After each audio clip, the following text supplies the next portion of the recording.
This is the Grosvenor Park Railway in Chester. It was built in 1996 in the park of that name. The land for the park had been donated by the Duke of Westminster, who lived at nearby Eaton Hall.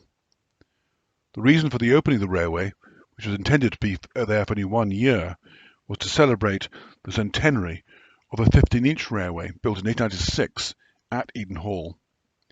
It had run from the house down to Bolton sidings on what was then the Great Western Railway, and was designed, being only 15-inch, but sufficient to bring in coal, timber, bricks and other materials, and occasionally passengers.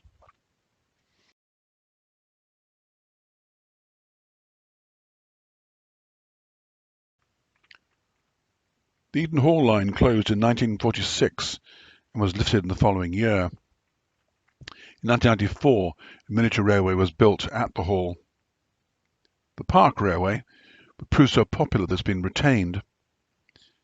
It's only about 400 metres in length, that is a quarter of a mile, and forms a circle. There have been 4 locomotives built for the line, all diesels, between 1996 and 2004. However, the Union Pacific locomotive is the mainstay for traffic.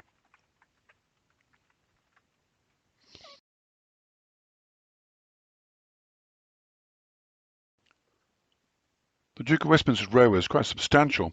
It's 4.5 miles long, that is 7.2 kilometres. It had trucks specially built for it, and also a special steam locomotive.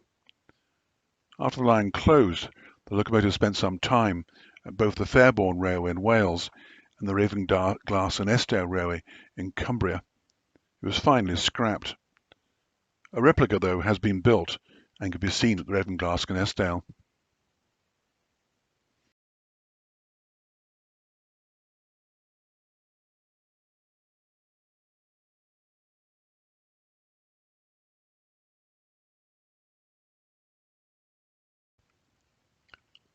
The track was upgraded in the year 2000, and more recently the station building itself has been renovated.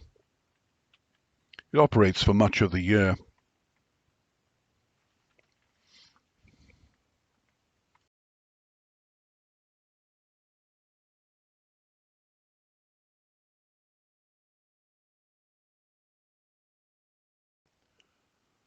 The line is single track, but there are a certain number of sidings, both at the station and also running into the engine shed. It has some old-fashioned style wooden fencing, and there's a token railway signal and water tower.